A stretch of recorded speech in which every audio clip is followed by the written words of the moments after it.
Opposition parties have accused the ruling party of abusing state resources. Now, this follows the use of an SANDF jet to Zimbabwe by an ANC delegation this week. They're now calling for an explanation. Govan Whittles has been following the story. He joins me now. Good evening to you, Govan. Thanks very much for your time. So the ANC is framing this trip as being in the national interest. Tell us why. Because of the situation in Zimbabwe and the very real threat that the ANC says exists, that it could lead to another wave of Zimbabwean refugees entering South Africa. And this, the ANC says, in turn creates the risk of further xenophobic violence against Zimbabweans on the basis that their country is in dire shortage of a range of products and people having to come into South Africa. And that's the reason the ANC says the trip to Zimbabwe was in the national interest. But an important qualification here is that the ANC says it had been given a lift by the Minister of Defense, Nosiviwe Mapisa-Nqakula, and it got the lift because there aren't any other flights leaving South Africa to Zimbabwe. So this is important because it speaks to what Sandu is saying about the Defense Minister's right to have a delegation. But before we get to that, let's have a look at what the ANC's Dakota Legwete had to say about this. And already, as we're talking now, there's over 3 million of Zimbabweans who are in our shores inside the borders of South Africa. So this is likely to agitate some xenophobic attacks if it's not properly attended and if we do not provide leadership as the African National Congress, which is the governing party in South Africa and the leader of government in society. Because once that border of Beitbridge in Zimbabwe collapses and everybody can decide, people are going to blame us as the ANC for having done nothing. But equally, for taking the lead and being preemptive, we are still being blamed. So I think there's nothing wrong that we have breached to pick up a lift, because we're doing that not for personal gain, but for national interest as a governing party.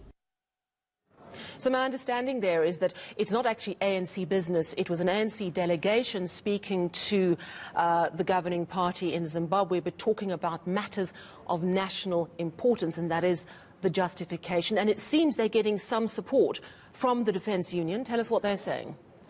Yeah, so the Defence Union here basically just setting out the parameters under which the Minister of Defence may have a delegation from different sectors of society accompanying her to do official business in the country. But of course we know that the Minister of Defence has said that the ANC delegation was only getting a lift from her, and this is important because in order for the trip to have been authorized legally, there had to have been signing off from the Minister of Defence confirming that each of the people that were part of the ANC's delegation were in fact part of her delegation to discuss the situation in Zimbabwe and its implications on South Africa. Let's have a look now at what Paki Greef had to say. It seems from all reports that we've received and been able to gauge that the purpose of the visit was to engage the ZANU-PF, or the party at least, on possible spillover from Zimbabwe if things turn south in that country, because that has South Africa has an interest if something like that happens. It's in Pretoria's interest to see to it that something like that doesn't happen. And given the reason why the visit took place, I think there's a bit of a nuance at play here, and in the sense that if it was in the South African national interest that such a visit takes place and such talks take place, then one has to really question the narrative that it's a question of civilians abusing military aircraft or the ANC abusing military aircraft or whatever the case may be. Yeah. Keep in mind that the minister was going to go there anyway.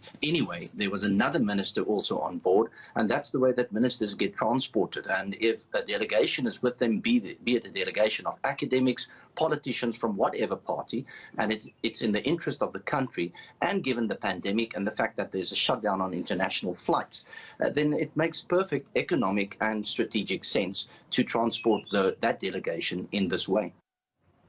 Of course, opposition parties are not happy, and one of the issues that the DA has raised is that for anyone to leave the country right now, you actually need to get sign-off from the Transport Minister, and I know that the Transport Minister wouldn't be drawn on this today.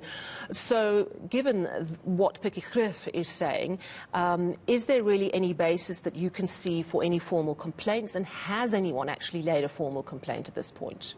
Yeah, I think the comments by the South African National Defence Union really puts into perspective the circumstances under which the delegation, even of ANC politicians, may accompany the Defence Minister. And clearly from the explanation given by the ANC, they're convinced that this trip was in the national interest. And so they would be covered by the protection of the Defence Minister if they had received specific individual authorizations from the trip, for the trip. But nevertheless, there have been complaints that have been laid, and they've come from AfriForum as well as the Freedom Front. Plus, the Public Protector's Office says that it's considering whether to investigate these complaints against the ANC delegation as well as against the Minister of Defence. And then the Democratic Alliance confirming that it's written to the Minister of Defence asking her to clarify what has happened, and the DA making a public call for the President to take action or investigate the matter. Thank you very much, Gervin Whittles, tracking the furore around